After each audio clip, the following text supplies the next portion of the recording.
জয়িতার চালে এবার জয়িতাকে মাত দিয়ে দিল অনুশ্রী। হ্যাঁ বন্ধুরা, ভিডিওটা লাইক দিয়ে দেখতে থাকুন। যে মুহূর্তে কিনা পুরোহিত মশাই বলতে থাকে যে নিন এবার কন্যা সম্প্রদায়ের সময় হয়ে গিয়েছে, কন্যার বাবা মা চলে আসুন। ঠিক সেই মুহূর্তে জয়িতা যখন নিজের অজান্তেই নিজে নিয়ে সর্বনাশ করে ফেলে এবং জয়িতা যখন কিনা অনুশ্রীকে ঈশানের হাতে তুলে দিয়ে কন্যা সম্প্রদানের দায়িত্ব সম্পন্ন করে, ঠিক সেই মুহূর্তে জয়িতা বলতে থাকে যে ব্যাস বেবি, তুমি এরকমভাবে অভিনয়টা চালিয়ে যাও এবং আর কিছুক্ষণের ব্যবধানের মধ্যেই তোমার স্মৃতিতে যখন কিনা ঈশান সিঁদুর দিয়ে দিবে তার পরবর্তীতে এই সমস্ত কিছু আমাদের হয়ে যাবে। Baby, I just can wait যে তুমি কখন সেই পদবিটা পাবে যে তুমি ঈশান গাঙ্গুলির স্ত্রী, রীতিমতো দেবলীনা গাঙ্গুলি। তুমি বুঝতে পারছো বেবি? ঠিক সেই মুহূর্তে যখন কি অনুশ্রী বলতে থাকে যে হ্যাঁ আন্টি, হ্যাঁ আপনি যত পারুন আপনি আনন্দে আত্মহারা হয়ে নিন, কারণ আপনার এই হাসিটা তো শুধুমাত্র ক্ষণিকের, কিছুক্ষণ বাদে আপনার সেই সকল হাসি উড়ে যাবে।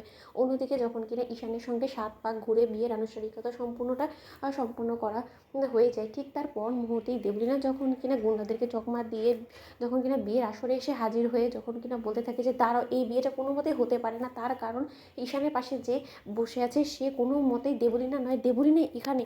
ঠিক সেই মুহূর্তে ঈশান বলতে থাকে যে ও মাই গড অনুশ্রী, যে করেই হোক না কেন আমাদেরকে এই বিয়েটা যত শীঘ্র সম্ভব সম্পন্ন করতে হবে, এক্ষুনি সিঁদুর দান করতে হবে। ঠিক সেই মুহূর্তে দেবলীনার উপস্থিতিতেই যখন কিনা দেবলীনা বলতে থাকে যে খবরদার ঈশান কোনো রকম কোনো চালাকি কাটানোর চেষ্টা করবে না, তুমি কোনোভাবেই অনুশ্রীর সিঁথিতে সিঁদুর পরাবে না। ঠিক সেই মুহূর্তে ঈশান যখন কারো বারণ না শুনে রীতিমতো অনুশ্রীকে সিঁথিতে সিঁদুর পরিয়ে দেয় এবং ঈশান যখন বলতে থাকে যে ব্যাস দেবলীনা চ্যাটার্জি, তোমার খেলা এখানেই সমাপ্ত, তোমার আর সকল স্বপ্ন রীতিমতো এই আগুনে জ্বলে পুড়ে ছাই হয়ে গিয়েছে, কারণ এখন তো অনুশ্রী আমার স্ত্রী হয়ে গিয়েছে সিঁদুরদানের মধ্যে দিয়ে। এবার তুমি কী করবে, কী করি বা তুমি আমাদের এই বিয়েটা ঠেকালে বলো তো? তোমার তো শেষ মুহূর্তে এসে কোনো রকম কোনো লাভ হলো না। অন্যদিকে জয়িতা যখন বলতে থাকে যে এমা এ কি বেবি, তুমি যখন এখানে তাহলে এই ঘোমটা রাখলে, তার মানে এতক্ষণ ধরে ঈশানের সঙ্গে বিয়ে সম্পন্ন হচ্ছিল এই অনুশ্রী।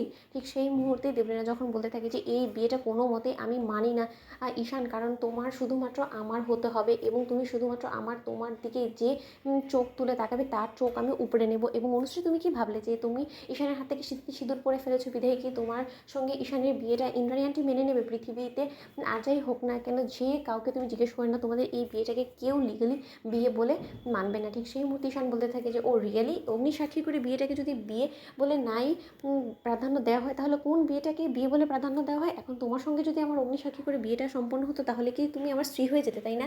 দেবলীনা, শোন একটা কথা বলে রাখছি, আজকে স্বয়ং মাও যদি এসে আমাকে বলে না যে না আমাকে অনুশ্রীকে ছেড়ে দিতে হবে, তাহলে সেটা কোনো মতেই হবে না, কারণ আমি একবার যখন অনুশ্রীর হাত ধরেছি আমি এই হাত আর কোনোদিনও ছাড়বো না এবং তোমার স্বপ্ন এখানেই রীতিমতো জলাঞ্জলি দেওয়া হয়ে গিয়েছে দেবলীনা চ্যাটার্জি। এবার আমি দেখি যে তুমি কী করে গাঙ্গুলি বাড়ির বউ হয়ে এসো।